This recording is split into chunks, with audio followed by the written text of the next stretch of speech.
À retenir du week-end sportif, le pied de nez d'Alain Prost qui a remporté le Grand Prix d'Italie de Formule 1 sur le circuit de Monza, ce qui le place en excellente position pour empocher un nouveau titre de champion du monde des pilotes de Formule 1. Alain Prost en délicatesse avec ses employeurs McLaren depuis qu'il a annoncé son transfert chez Ferrari, ce qui a fait d'ailleurs la joie des supporters italiens. Claude Aymar. C'est certainement le tournant de la saison. Ayrton Senna en tête du Grand Prix d'Italie casse son moteur et abandonne. Alain Prost, alors second, passe. Il va remporter sa 39e victoire. Une victoire acquise avec un peu de chance, c'est vrai, mais sans cela, il n'aurait jamais pu gagner à la régulière.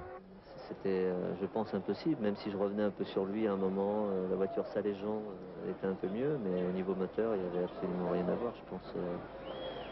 C'est pour ça que c'est un peu frustrant après une victoire. Même si je suis 20 points d'avance, je ne suis pas encore très confiant pour le championnat. Tout reste possible.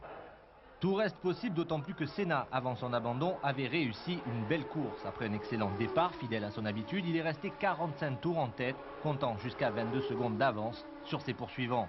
Mais derrière, Prost réagit, parti quatrième, il dépasse tout d'abord son futur équipier, Nigel Mansell, puis l'autre pilote de Ferrari, Gerhard Berger. Il est alors second, puis premier, avec la mise à pied d'Ayrton Senna. Alain Prost s'impose donc devant Berger, qui marque ses premiers points cette année, Thierry Boutsen, Ricardo Patrese et Jean Alesi.